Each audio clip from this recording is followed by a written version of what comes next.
A paz do Senhor, queridos. Estamos iniciando mais um podcast de seu canal EBD Fácil e Motivadora. E no podcast de hoje nós comentaremos a lição de número 11 das lições bíblicas jovens, que tem como título Julgamento Final, Novos Céus e Nova Terra. Amém? Dando continuidade aos nossos estudos bíblicos deste trimestre, ao qual nós estamos estudando a escatologia bíblica. E na lição de hoje nós vamos comentar a lição de número 11, a penúltima lição do nosso trimestre. E hoje estaremos estudando essa parte da escatologia bíblica, que vai falar sobre o julgamento final, os novos céus e a nova terra. Pois bem, os irmãos que perderam algum podcast, algum estudo, pode voltar, que nós temos uma playlist que vai estar o estudo na sequência das lições bíblicas. Porque hoje nós vamos falar sobre o juízo final e os novos céus e a nova terra. Porque quando vai se dar o juízo final, nós devemos entender, dentro da cronologia bíblica, essa parte desse estudo escatológico, que é a doutrina das últimas coisas, coisas que hão de acontecer ainda e algumas que já estão acontecendo. Pois bem, nós, na semana passada, estudamos sobre o milênio. E hoje nós vamos falar sobre o julgamento final, os novos céus e a nova terra.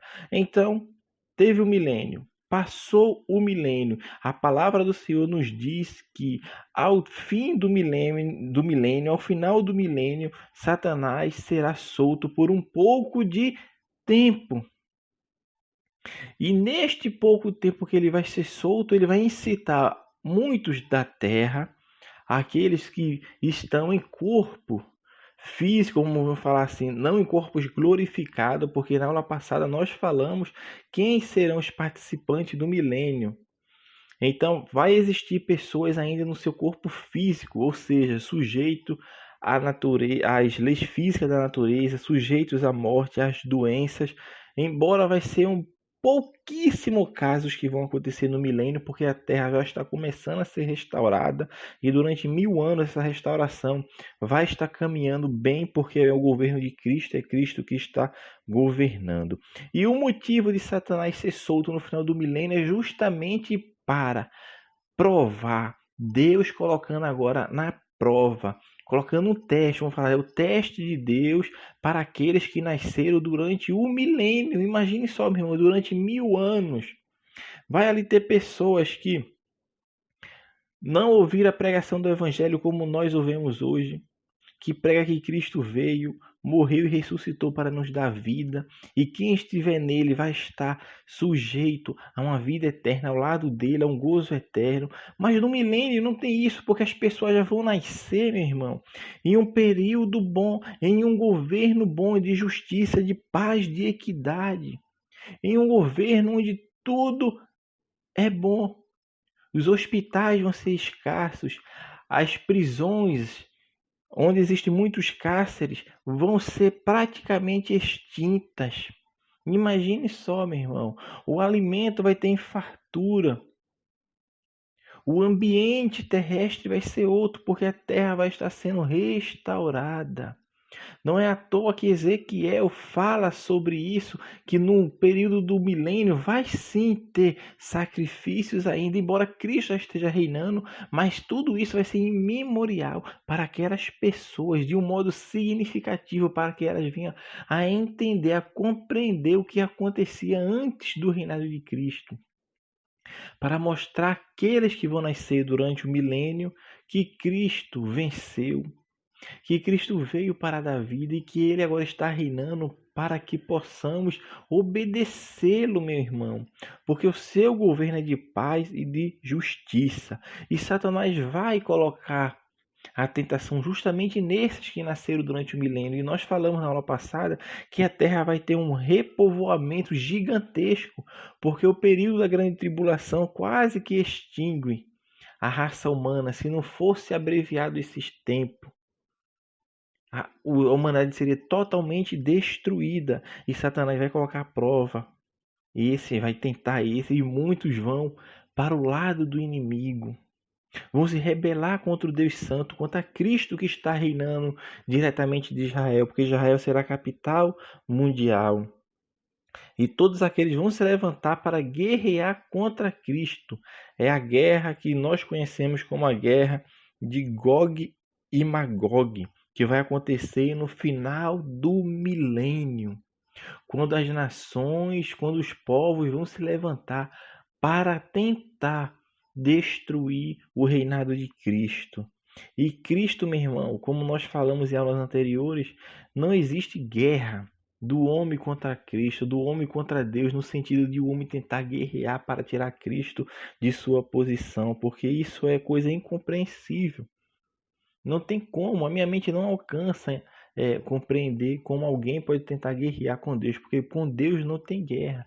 Porque quando Deus entra em cena, acabou, porque Ele é o vitorioso por excelência, porque Ele é Senhor dos senhores, Rei dos reis, Ele é general, minha irmã, Senhor dos exércitos, imagine só, por Ele só Ele faz isso. Se um anjo que Ele enviou na época do rei Ezequias matou 185 mil soldados, imagine o general, quando vê, se ele manda apenas um soldado, o soldado faz um estrago imenso desse. Imagine com Cristo reinando e Cristo batalhando, Cristo guerreando. Então a guerra não vai ter guerra, porque eles vão se levantar, mas Cristo vai destruí-los. E ao final do milênio, ao passar essa guerra de Gog e Magog, que nós chamamos, que na verdade não é guerra, porque Cristo é vencedor, vai se dar o desfecho final. E qual é o desfecho final?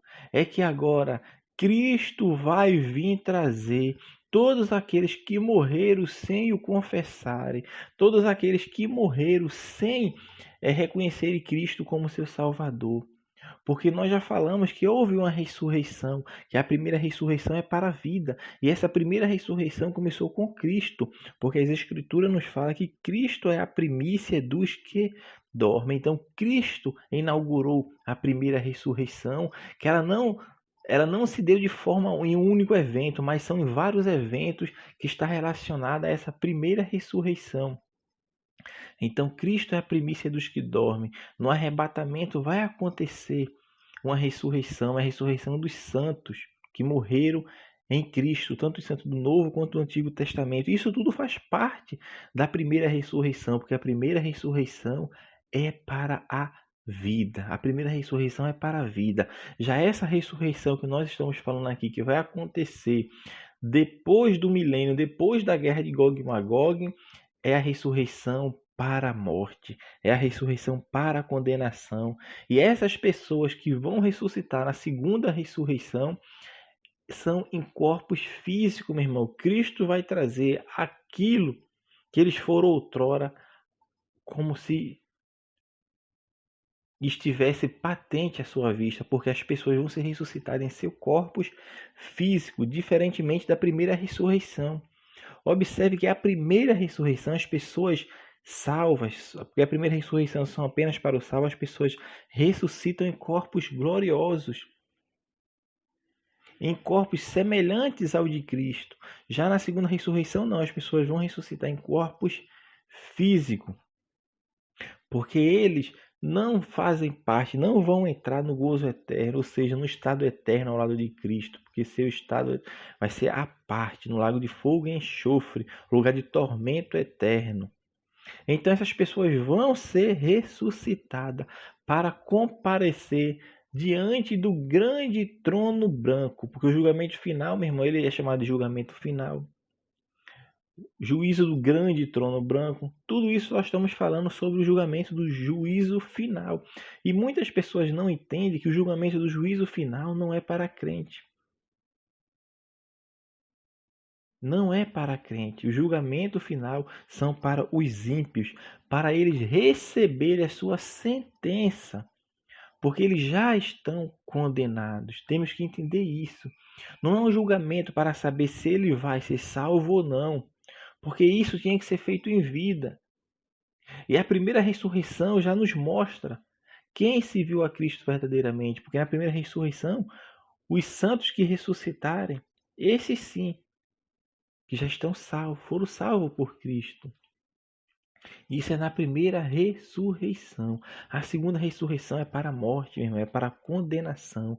Então, esse julgamento que nós chamamos de julgamento, na verdade, é o tribunal onde vai ser dado apenas a sentença, porque vão ter, meu irmão, ali gradações de juízo. Vão ter gradações de sofrimento. Imagine só, até nisso Deus é justo e é fiel. Porque uma pessoa que apenas não, a gente fala apenas, mas não é apenas, é muita coisa, não aceitou a Cristo, não andou conforme Cristo, menosprezou a Cristo, ele vai sofrer a sua sentença, ele vai ser julgado para receber a sua sentença, mas a sua sentença, a sua condenação, o seu sofrimento vai ser menor em gradação do que um que matou, fornicou, adulterou. Vai ser. E isso é claro nas Sagradas Escrituras, porque existem várias passagens que Cristo nos fala disso.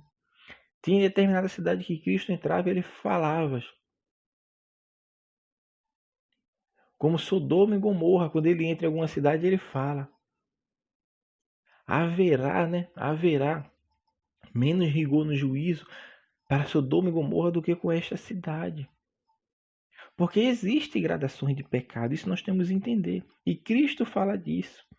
Quando ele está no tribunal, ele fala: maior pecado tem aquele que me entregou a ti. Ou seja, ele está dizendo: aquele que me entregou a ti tem pecado maior do que você. E isso é patente nas escrituras, porque se não existisse gradação de pecado, de transgressões, embora tudo seja transgressões e pecados que distanciam o homem de Deus, mas existem essas gradações. E não é à toa, como eu estou falando agora, para a gente entendermos, que existe um pecado que não tem perdão. Se existe um pecado que não tem perdão, então, minha irmã, é isso que nós estamos inferindo, que existe gradações no pecado. Assim como existem gradações nos tipos de pecado, vai existir gradações nas condenações, nas sentenças. E nós temos que entender que esse julgamento será presidido por Cristo, como fala o autor da lição. Cristo será o presidente, porque até o momento ele ainda não entregou tudo ao Pai, porque ele vai entregar tudo ao Pai. Aí sim será o fim. Mas por enquanto Cristo está reinando. Cristo está trazendo juízo, está presidindo e com justiça. Isso que nós temos que ter em mente, que a justiça de Cristo, até na condenação dos ímpios, ele vai ser justo. Não vai agir de maneira equivocada, porque ele é Senhor, ele é Rei, conhece tudo e todos. Então ele vai dar a sentença para cada um, porque ele que irá presidir. E o interessante é que nesse julgamento, a palavra de Deus nos fala que vai existir livros. Livros, vai ter livros, meu irmão, porque a palavra de Deus nos fala que João viu os livros sendo abertos, ou seja, os livros do juízo, no juízo final vão ser abertos. E ali essa alusão a livros nos remete a isso, para mostrar que foi tudo registrado, que está tudo registrado, tudo que o homem fez em seu corpo está registrado. Vamos falar assim, como algumas pessoas falam, na agenda de Deus, no diário de Deus. O diário de Deus está lá, cada dia. Nesse dia você fez isso, aquilo, aquilo. Ah, não estou lembrado, não está lembrado? Vai lembrar. Porque Ele é Senhor e você vai lembrar, porque Ele é o Senhor e vai colocar na sua mente, no seu pensamento para você entender, porque vai estar tudo escrito, para não existir constatações. Não adianta, meu irmão, não adianta tentar ponderar a Cristo, porque Ele vai julgar com justiça e com a vara de ferro, porque ele vai vir governar o juízo final, o milênio com vara de ferro, e no juízo final ele vai agir. Porque ele agora é o Senhor de tudo. Então todos os homens que não aceitaram a Cristo vão comparecer perante o julgamento final, que é o juízo do trono branco. E Cristo vai estar ali e por fim vai abrir-se o livro da vida. Porque certamente vai ter pessoas que vão questionar Cristo. E Cristo vai abrir o livro da vida para mostrar: seu nome não foi escrito no livro da vida. Você não se lembra quando os crentes, os que serviam e estavam pregando: aceite a Cristo, aceite a Jesus, para que seu nome seja escrito no livro da vida, para que você venha perseverar em oração, em comunhão com Deus, para obter a salvação. Você se lembra que você não dava ouvido, você menosprezava Cristo, não dava ouvido às pregações, às palavras que eram instrumentalizadas pelo Espírito Santo, e no seu coração o Espírito Santo batia para que você aceitasse e você não aceitou? Pois bem, aqui está o livro. Seu nome não está no livro. Faz uma busca, dá um Ctrl F, escreve seu nome, mas não vai estar. Seu nome não vai estar. E o livro da vida vai ser isso, meu irmão, para mostrar que as pessoas não vão ser salvas pelos seus méritos humanos, que as pessoas não são salvas porque fazem alguma coisa de contribuição, vamos falar assim, porque o mérito da salvação é exclusivamente de Cristo. Cristo salva pela graça. Por isso a palavra de Deus nos fala: sois salvos pela graça mediante a fé, e isso não vem de vós para que ninguém se glorie. É isso que Cristo vai falar naquele dia. E depois que encerrasse o julgamento final, todos receberam a sua sentença, todos receberam agora a sua penalidade a sofrer pela eternidade à parte, ou seja, longe de Cristo, porque Cristo até nisso é bondoso. Porque se a pessoa em vida não quer viver com Cristo, quer viver de longe dele, então Cristo também tem um lugar preparado para essas pessoas para viver a vida eterna longe de Cristo. Porque o inferno e o lago de fogo e enxofre foram feitos para os Satanás, para o diabo e seus anjos. Mas só que como o homem pecou e não quer dar ouvido à voz de Deus, Cristo também colocou eles para sofrer lá. Porque é o amor de Cristo. Até nisso nós percebemos por quê. Porque se o homem hoje, que está em vida, não quer viver com Cristo, quer viver a parte de Cristo, Cristo prepara um local para ele também viver eternamente longe de Cristo. Porque se você não quer viver com Cristo na vida aqui, que é essa vida que você tem que escolher em que lado você está, como você não escolheu a Cristo, você certamente está do outro lado. Então tem um lugarzinho para você também, mas não vai ser um lugar tão confortável, porque vai ser lugar de sofrimento. E esse é o destino dos condenados. É viver longe do Senhor, em sofrimento eterno, assim como o anticristo e o falso profeta já estão sofrendo no lago de fogo e enxofre, porque durante esses 1000 anos, o anticristo e o falso profeta já está lá. E observe que eram homens em corpos físicos que foram lançados, mas seus corpos agora não vão se degradar. Não vão sofrer o aniquilamento, como algumas pessoas por aí ensinam. Que quando acabar tudo, quem for salvo vai viver eternamente com Cristo, e quem não for vai deixar de existir, ou seja, vai ser exterminado, que é uma doutrina que não é bíblica, e nem passa pelo crivo das Sagradas Escrituras, porque vai ser um sofrimento eterno, é um tormento eterno. Aquele que nos livra da condenação eterna é Cristo. Condenação eterna é isso, eterno não tem fim, meu irmão. Muitas coisas que são eternas teve até um começo. Porque a única coisa que não teve começo é Deus. O resto teve começo. Os anjos são eternos, mas teve um início. Ele foi criado, diferentemente de Cristo, de Deus, que não tem início nem fim. Então esses condenados vão ser lançados no lago de fogo e enxofre, onde sofrerão agora as penalidades do seu juízo, da sua sentença, da sua condenação, vivendo a parte de Cristo em sofrimento eterno. Vai durar toda a eternidade, meu irmão. Isso que é o mais lastimável de todos. Então falamos sobre o juízo final e agora nós vamos falar sobre esses novos céus e a nova terra. Esse novo céu e a nova terra é que a terra vai ser transformada. Porque fala lá em 2 Pedro capítulo 3, versículo 10, que mais o dia do Senhor virá como ladrão de noite, no qual os céus passarão com grande estrondo, e os elementos ardendo se desfarão, e a terra e as obras que nela há se queimarão. Ou seja, vai haver uma restauração. Quando a gente fala de novos céus e nova terra, meu irmão, não é que essa aqui vai deixar de existir para vir, para ser criada uma nova. Não, esse novo aqui não é de novo no sentido de vir algo novo, mas de novo de restaurado, novo de transformado. É como se você pegasse uma peça de roupa velha e fosse restaurá-la. E alguém vai olhar e vai dizer: olha, tá novinha. É, tá novinha porque foi restaurada, foi transformada. E o sentido de novo aqui é nesse sentido. É de novo de transformação, de restauração. Porque essa terra vai ser transformada, os céus vão ser transformados e os elementos se desfarão, vão ser queimados. Ué, mas vai ter gente aqui na terra. E os santos que estão aqui na terra, isso mesmo. Assim como aconteceu com os 3 jovens lá na fornalha de fogo, que o fogo saiu destruindo tudo e nem o fio de cabelo dele saiu queimado, nem saíram fedendo a chamusco de fogo, vai acontecer naquele dia. Os céus e a terra vão ser desfeitos, ou seja, se desfarão os elementos, as coisas serão transformadas.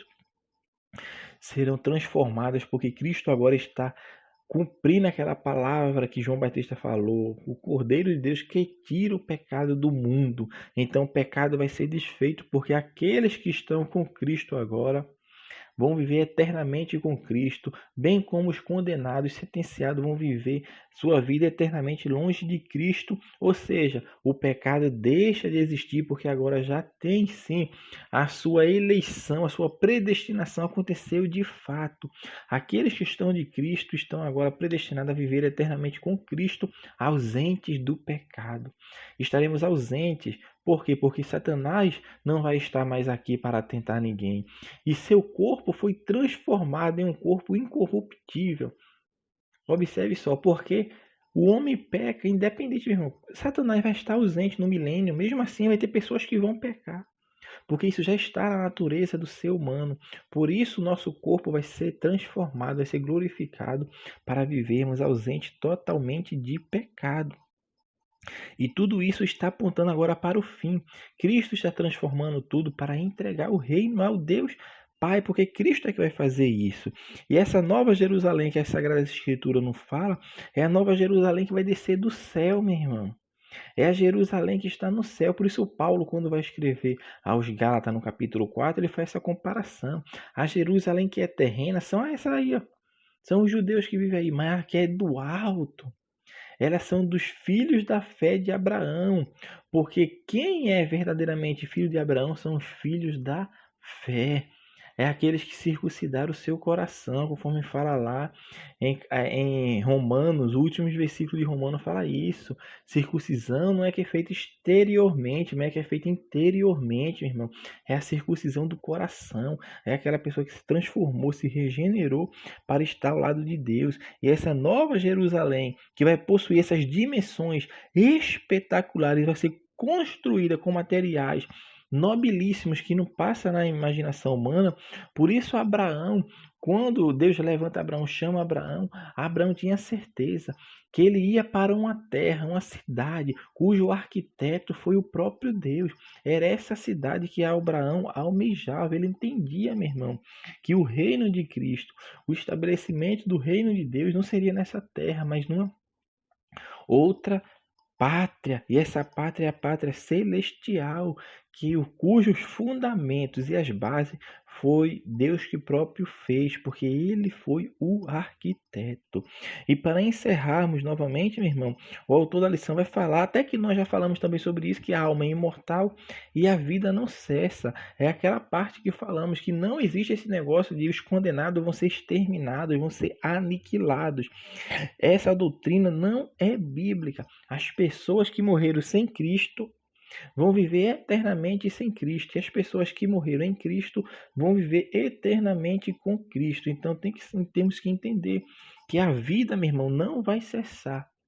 As pessoas vão continuar, sendo que umas com gozo eterno, estado perfeito ao lado de Cristo, e a outras em seu estado corporal que não vai se desintegrar, mas vão sofrer eternamente.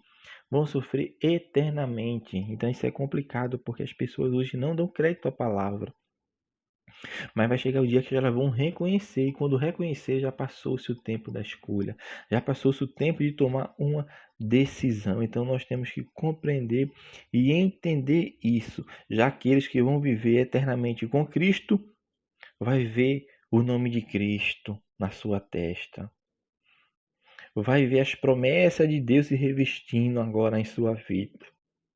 As grandes expectativas que aguardaram durante essa vida vão ser concretizadas com Cristo, porque ali vai se dar o fim, quando Cristo vier e entregar o reino ao Pai eterno. Então Deus vai receber o reino de Cristo e ali os crentes vão entrar em estado perfeito, ou seja, vão viver a eternidade com Cristo, habitando não só essa terra, mas certamente o universo todo, porque todo mundo vai ser transformado, livre do pecado, ausente do pecado. Imagine só, meu irmão, vai viver eternamente com Cristo, longe de tudo o que é ruim de mal, porque ali não vai haver sofrimento, nem choro, nem dor, nem angústia, nem lamentações, mas vai ser um estado perfeito. E assim, meus amados irmãos, nós estamos encerrando essa lição que falamos sobre o juízo final, os novos céus e a nova terra, a penúltima lição do trimestre.